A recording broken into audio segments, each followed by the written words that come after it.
As Jessica introduced me, and thank you for that, Jessica.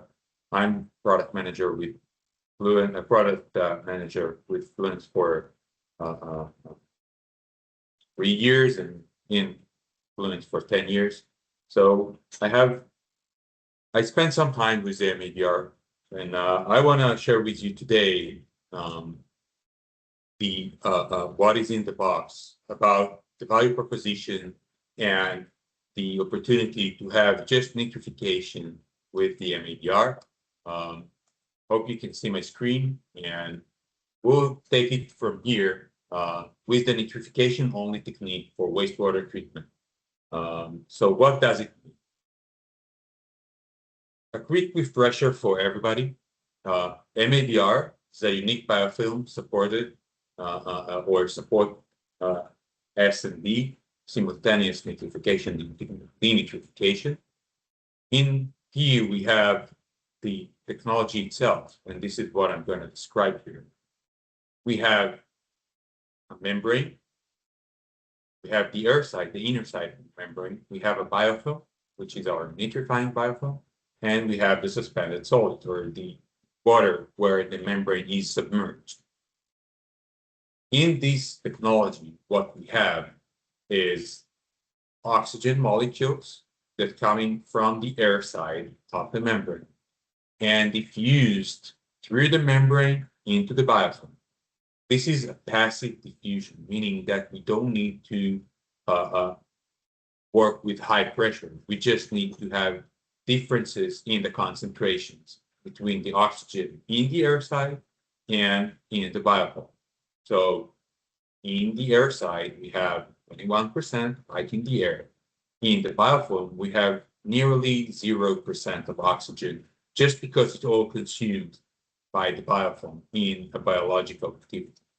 The biofilm itself comprises of mostly autotrophic bacteria that develop in low VOD conditions, and by that we have an enhanced nitrifying biofilm.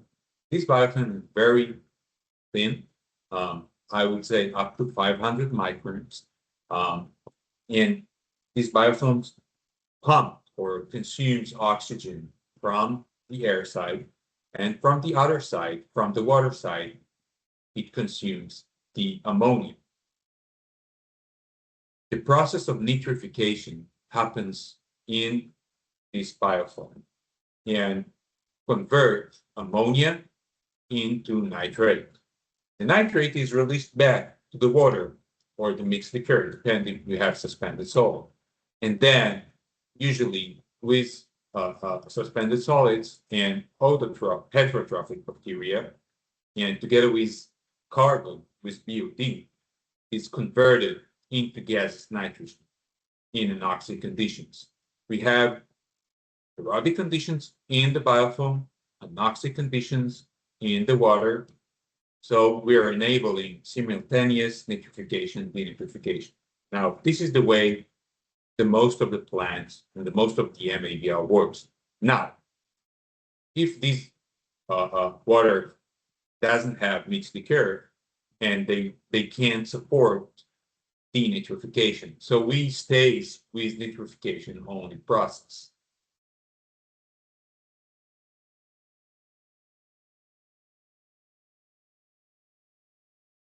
Now, another reminder on how our MABR looks.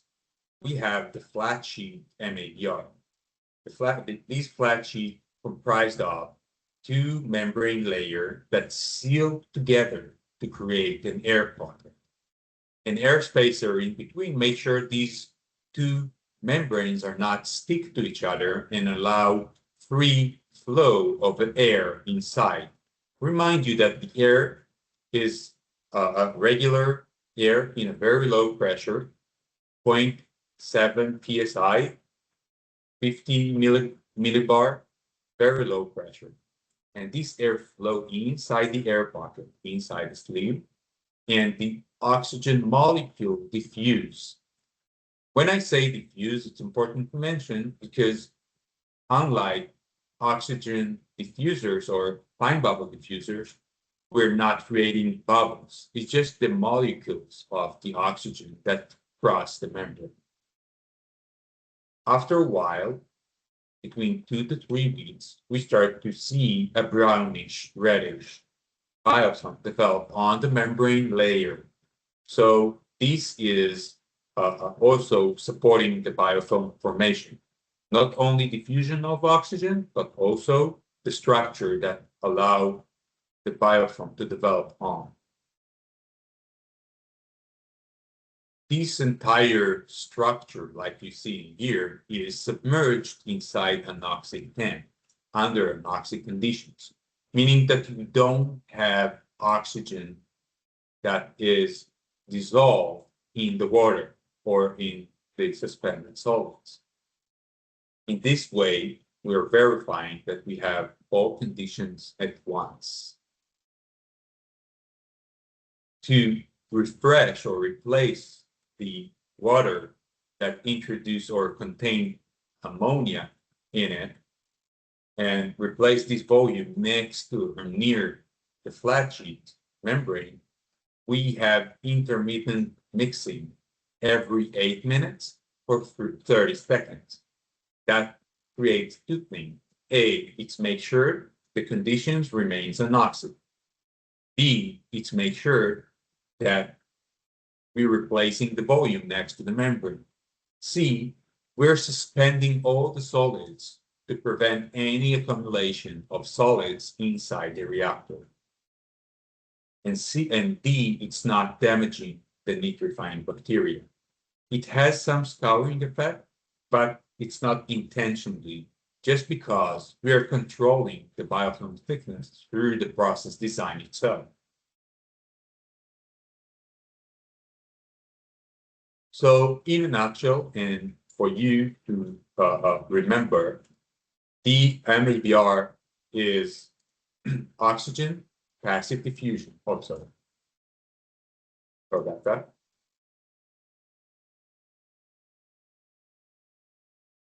Let me reshare my screen again.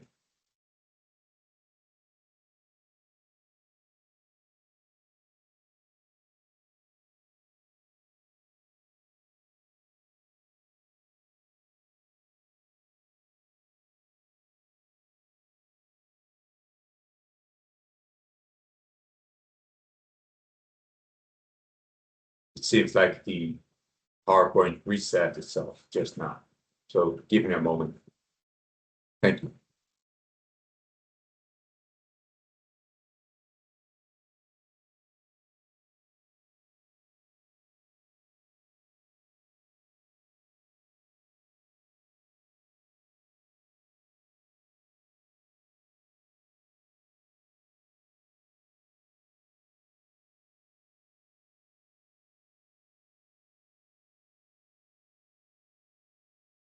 So here we are again.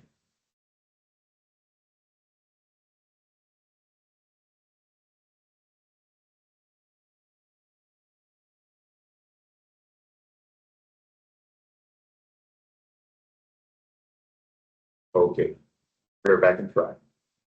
So to summarize the MABR, this is an oxygen passive diffusion mechanism through the membrane straight to the biofilm, no bubbles. It supports autotrophic nitrifying or nitritation biofilm. And this is important and key element that allow us to convert ammonia into nitrate or to nitrite.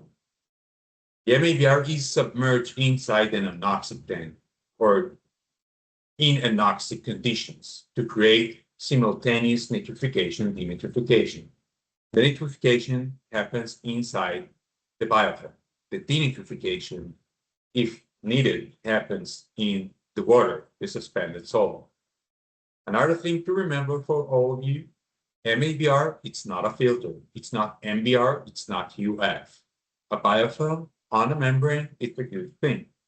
It's just used biologically to convert ammonia into different forms of nitrogen.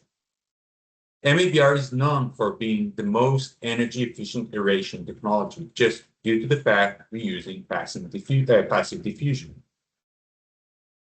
Because we are dealing with biofilm, we have a very resilient technology because it can accept different loadings of nitrogen or different loadings of ammonia. There could be times of very low loading, and still you will not lose your nitrifying community. It could be very low temperature, and still the nitrification rate will be in a higher rate compared to suspended solid, just due to the fact that biofilm is less sensitive to temperature decrease. And also, in case of I&I event, its resilience to SRT washout. So in other suspended solid technologies, in case you have peak flows, it can completely wash out your nitrifiers. And in MABR, because the nitrifiers are stick to the membrane or on the membrane, they're not washed out. One other effect is the fact that it's very efficient carbon utilization, just because of the way the MABR works. It's oxidizing only ammonia first, then the nitrate oxidize the carbon. So it's helped us in managing the carbon oxidation, and we are not wasting oxygen, O2, on oxidizing carbon. Instead, we first take the nitrate and oxidize the carbon. So it's more cheaper, both in terms of energy and also in carbon utilization. Today, and before I'm jumping in, I want to emphasize that we have a lot of experience with MABR for the last 10 years. So this is the global map of where MABR by Fluence is installed. You can see a significant footprint in Southeast Asia. You can see some in the Middle East and Africa, and also in both Americas, North America and South America.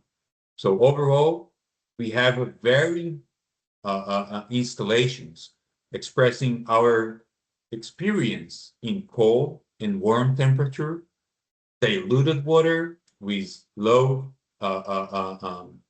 wastewater content or pollutants, and high contents of pollutants like VOD, phosphorus, and of course, nitrogen. This is our footprint inside the US. You can see that in the East Coast, we are well spread, and now we start to work in the West Coast. We have significant footprint, and now in the East Coast, we see growing interest and traction. What I'm going to speak today, it's after we had the refresher of the MABR, is the technology and the fact that MABR can be utilized in a different ways. The more common is here on the right side, like hybrid, and this is what we usually see in municipal plant. A hybrid activated with activated sludge. It could be also coupled with AGS and ADS, and there are a few other options. So the hybrid branch here is when you couple MABR to another technology or another way of process design. The biofilm only focuses only on the MABR. The other difference here is the fact that usually in hybrid, you can see total nitrogen removal. In biofilm only, you can see or expect only conversion of ammonia into nitrate or nitrite. This could be applied in side stream treatment, like we call it nitro, and mainstream polish. Mainstream polish can come in few configurations, and this is what I'm going to describe now in my next couple of slides. So for us to understand what is a good fit for a biofilm only process, first is when ammonia removal is required only, not total nitrogen. It's meaning that the client or the opportunity is okay with getting nitrate or nitrite intentionally, and we're seeking to improve or provide more nitrification power only. In these applications, I will also call for low BOD loading just because we don't want to see any development of heterotrophic biofilm on the membrane. Now, because it's a biofilm only, we don't have suspended solids. The good benefits of biofilm only is clients who are trying to avoid additional sludge management, or in cases where sludge management is not in place at all in the current plant. One of the key and nice things about biofilm only that it's an add-on and non-invasive, meaning that you can install it as bolt-on on a side of existing process or in the end of your treatment process, the current treatment process, without stopping the current process from running. This system is fully automated and it requires low operational attention just due to the fact it's running automatically. There is no moving parts in it besides the blowers. And there is no sludge management. So basically, an operator doesn't have a lot to do with it. Just turn it on, introduce the wastewater, and let the magic happen. If you look for energy efficient in your oxidation of ammonia, this is your technology. As I described, it's saving about 50 to 60% in a biofilm only configuration duration. Now, I know it's become more and more popular to see reduction in greenhouse gases emissions. And as this, MABR known for a reduced nitrous oxide release. So when you compare it to other technologies, MABR prevent or saves a lot of the NOx emissions into the atmosphere. Now, nitrous oxide is 300 times more toxic than carbon dioxide. So this is a very important and interesting value. So here is the first option, MABR-based side stream solution for ammonia polishing in lagoons.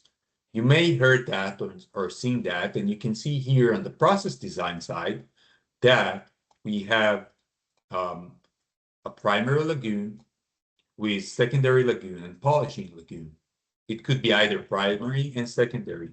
However, one of the challenges of these lagoons is during the winter when the temperature drops and the water temperature drops as well. Now, nitrifiers are not that active in cold temperature. Not only that, but also any aquatic plant and algae are less active. So there is another element of non-consuming the ammonia from the water. This is usually where we see spikes of ammonia in the discharge. Now, to improve that and enhance that, what we're proposing is to place MABR on the side. It's become very popular and easy to install. So you can see in here where we placed an MABR reactor next to the second cell of lagoon. And the third lagoon here is for polish. So what we're actually doing, we're pumping from the secondary cell into the MABR, where we have nitrifying biofilm to support the missing nitrification power. And then we discharge back to the polishing lagoon, and it could be then disinfected and discharged to the surface, to a creek. It doesn't matter. You will see these applications where there is a regulatory pressure on nitrate and nutrient discharge. Again, lagoons are not usually designed for ammonia removal.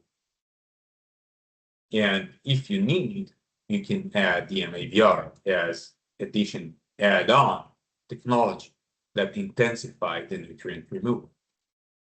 The other challenge that they see or clients experience is seasonal changes in loadings, in temperature, and in discharge permit. So MABR helped to streamline, and because of its resiliency to changing condition, temperature, loading, it usually delivers the same effluent quality once it's installed. And then you have the operational challenges, like the fact that these are rural communities, remote sites. So you don't always have the attention of an operator or an operator that's available to monitor every other day the system. With MABR, we see our operators visits once a week, once in 2 weeks to see the system.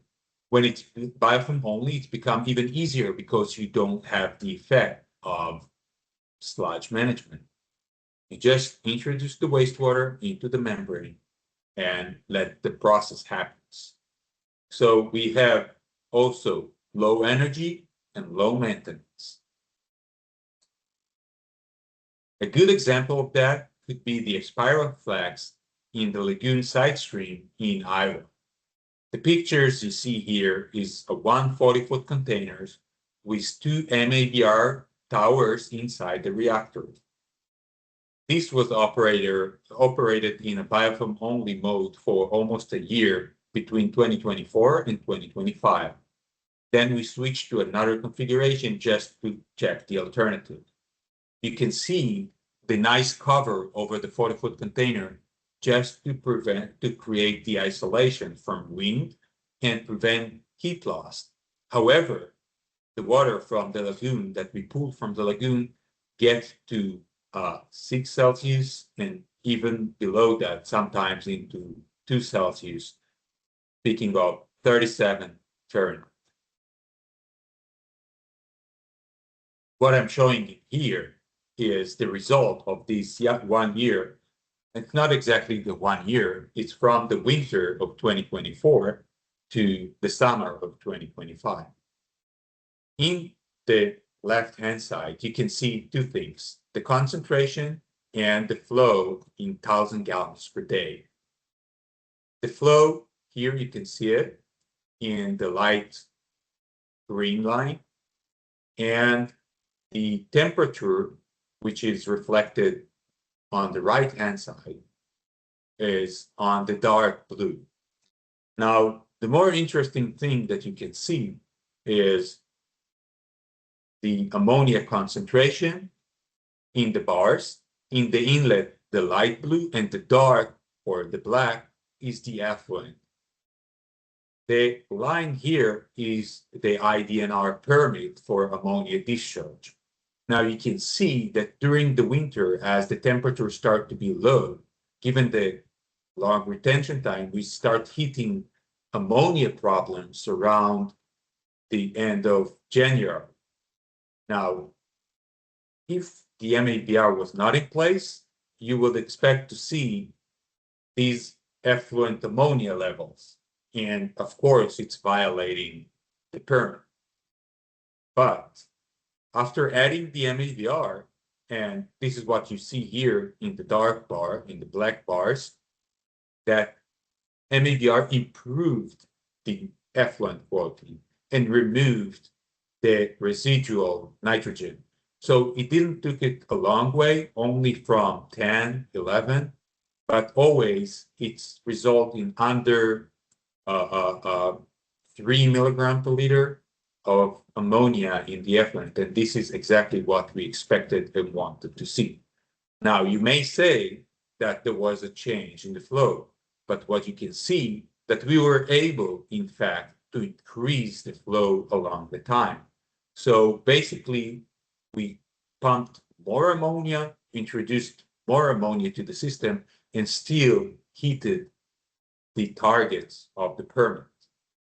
Now, as the temperature went up, the performance became even better. But keep in mind that the effluent quality then become more strict.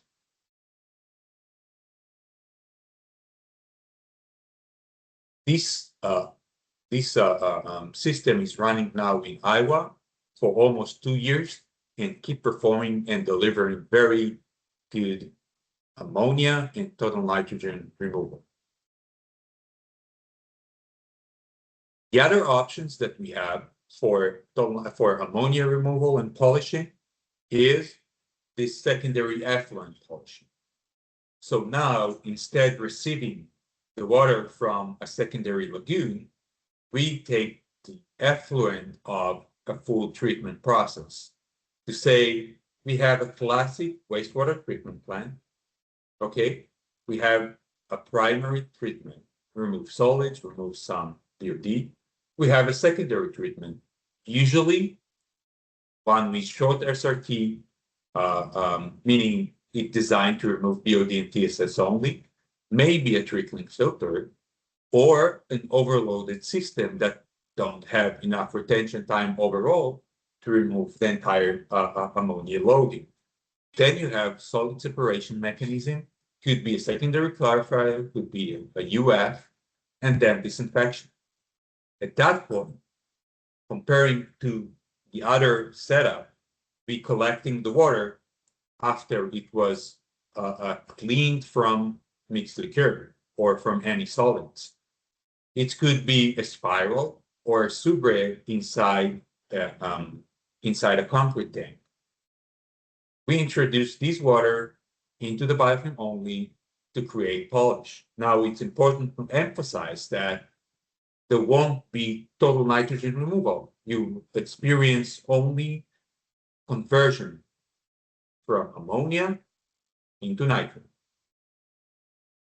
It happens, again, when there is a new nutrient discharge permit, like in the Bay Area in California, where they have a lot of plant that was not designed to remove ammonia or already overloaded, but now a new regulation came in and they need to first remove ammonia, and in the long term, they will have to remove total nitrogen. As I mentioned, BOD and TSS plant with short SRT of sludge or trickling filter that is not designed to remove that amount of ammonia. Then we are coming to the picture. As you can see, it's an add-on technology and non-invasive, meaning that you don't need to interrupt your current process. We will just tie into the existing pipe or the existing tank or lagoon and pull the water out of it, introduce it to the membrane, introduce it to our MABR, and you'll get the ammonia treatment that you need. In many places, you still try to eliminate any sludge management. Remind you again, this is a biofilm only. You don't need to be concerned about sludge. Yes, there will be some sloughing from the membrane, but it won't be significant. And according to our analysis, we are adding very little amount of TSS. When I say little, 2 to 5 milligrams of TSS. This can be addressed separately. This solution is energy efficient. It doesn't require a lot from your existing plant. So we're providing more nitrification power in very little additional energy requirements. Now to the third option. If you recall, I explained about two options in the biofilm only. One for the mainstream, this is what we saw now, polishing of lagoon treatment or polishing of a secondary effluent. Now the third option, what was the third branch, which is the side stream. For that, we have the product called nitro. This is not a different product in the term of MABR. It's different product in the term of the process. So if in the mainstream process, we experience full nitrification, taking ammonia converted into nitrate, in nitro, we have nitritation, meaning we're taking the ammonia, but convert it into nitrate, to nitrite. The benefits, it's more energy efficient, and it's allow you to remove more ammonia just due to some mass balance that we are enabling. Nitrification, remind you, stops in nitrite, NO2, and it's considered to be more efficient, around 25 to 33% less oxygen per ammonia. We are removing usually 90% of the ammonia, converting 90% of the ammonia, and usually see removal of 40% of the total nitrogen. Side stream in municipal plant is a very small stream, but has a huge impact. Usually 1% of the wastewater treatment flow, 1 to 2, but it represents or contains up to 25% of the total nitrogen loading that's coming into the system to the secondary treatment. That's a lot. Now, with very small footprint, highly efficient MABR, we taking this loading off. Not only that, with the conversion from ammonia to nitrate, or to nitrite in this case, we are able to support some of the oxygen requirement in the main plant. So when we discharge the nitrate or nitrite back to the headworks, we achieve two goals. A, we can help with odor control. So instead of adding some chemicals containing nitrate or nitrite to the headwork to prevent bad odors in this stage, we just adding nitrate naturally from the side stream line. B, this oxygen goes to oxidize some of the end loading or carbon loading that you have in the plant. It's easy to install, again, non-invasive. As you can see here in the diagram, we collect the sludge. There is biosolid treatment, usually anaerobic digestion. And there is solid separation, could be a belt press, could be centrifuge. The sludge is sent to the solid waste, but the water, the supernatant, is discharged back to the headworks or to after the primary clarifiers. This is where the nitro is installed, exactly on this line. So it doesn't matter if it's come before the primary treatment or after, it still contains a lot of ammonia. So we are pulling the water from this line, introduce it to the membrane, and discharge back to this line that go back to the secondary treatment. This application, it's MABR at its best because we see the highest concentration of ammonia that driving the most efficient way or most efficient process and the highest rates of conversion of ammonia into nitrite or nitrate forms.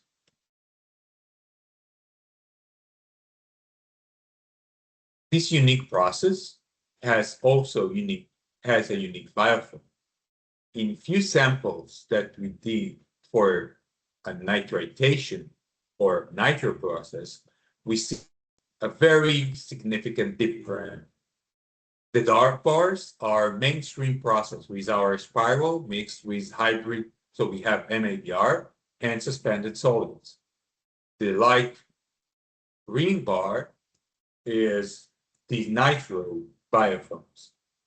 You can see the differences in the AOB first. The AOB are the bacteria that convert ammonia into nitrite.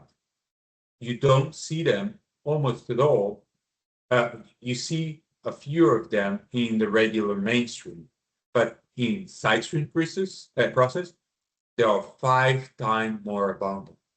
It's meaning that we see a lot of nitritation process and activity in the MABR. Nitrifying NOBs, the guys that take nitrite and convert it to nitrate. You can't detect them in a side stream, but in mainstream, they exist and they're providing the nitrate that we usually see in mainstream process. There are some denitritation and denitrification guys in the biofilm too, but they're not that abundant in the side stream process, in a high ammonia concentrated side stream, telling me that the process is focused on only converting ammonia into nitrite. In mainstream, you usually see some of them, and you see some of the total nitrogen happen in the biofilm. Another interesting and niche that we're not looking after but getting naturally is the NMOX. We saw some evidence for NMOX in mainstream, but it doubled in the side stream application, meaning nitro can be developed not purposely in a side stream process. Now you see these are performance from a full-scale pilot that we had in Southeast Asia back then, almost 3 years ago, or 3 years ago from now. What you see in here is a nitrogen reactor. We feed that reactor with 100, almost 2,000 milligram per liter of ammonia. The first phase, which took us more or less a month, we seeded and inoculated and acclimated the reactor into a nitritation process. What you see here is that as we progressed, we start to see more and more nitrite in the reactor, while the nitrate, and this is the green line, the purple line is the nitrate. The blue line is the ammonia that's coming out of the reactor. The orange line is the proportion between the proportion of NO2 nitrite from the overall content of NOx or NOx. You can see that over the time, nitrite become the dominant form of the nitrogen in the reactor, and this is exactly what we try to see. In concentrations, we got to 1600 or so, and you see that the portion of the nitrite in this reactor was between 80 to 90%. And this process is sustained and lasts for longer, and we leverage that into 2 commercial installations. So getting to the finish line, I will just have a reminder for you for who is a good fit for biofilm-only process. The first thing, if you're seeking to convert your ammonia into nitrate or nitrite, not total nitrogen. The second criteria is that you're supposed to have a low BOD loading. If you have high BOD, we can take a different approach and still get the same result that you want to see, but it's not necessarily going to be a biofilm only in the way that I presented now. If you're trying to avoid any sludge management or increasing the HRT just to get your ammonia reduced, biofilm only can help. The number 4 here is an add-on technology and non-invasive. If you're concerned about landlock, if you're concerned about shutting down reactors, these options are available for you as bolt-on or add-on in the end of the process, which means we don't need to stop the current processes. It is fully automated and requires low operational tension.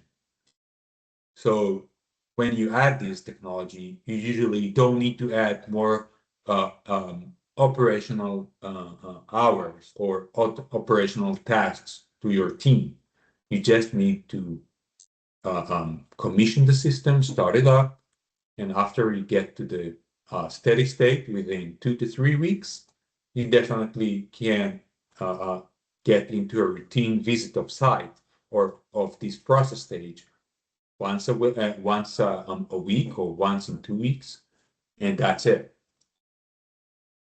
If energy efficiency for ammonia conversion is something that interesting you, this is definitely your solution. Also, carbon efficiency and reduction in greenhouse gases emissions. Because, again, MABR releases less nitrous oxide. With this, I finish the presentation, and I'll be able to collect questions that I believe that exist in the Q&A and in the chat. So going back to the head, and thank you for that, I see questions from Martin. The question is, what the upper bound for ammonia and still be viable? I mean, Focus is a municipal or can handle some higher industrial.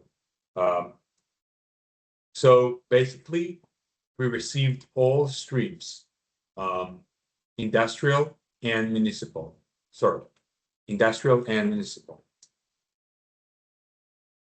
And we can see in the examples I gave, we saw the 2000 milligram per liter streams, but we also saw streams with 10 milligrams of ammonia that need to be converted. Hope it's helped, and we can manage that further discussion. The next question here, do you have this operating in pork farm? Since when you do have technology, when you have this technology available. So MABR is commercially operated since 2016. And in this application of biofilm only, we have some experience, again, in Southeast Asia. We now just finished to launch another system in California for that purpose exactly. I know that pork farms could be challenging due to high salinity, but we ran some pilots, including the high TDS problem that I know that pork farms has, and it's absolutely acceptable.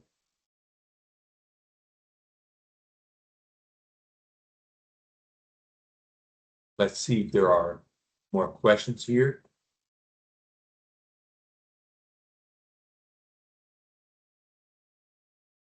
I see the question here about certificate. Please email to Jessica here, and she will assist with that. Okay. And Sherry, yeah, I see that Jessica also shared. Yeah, perfect.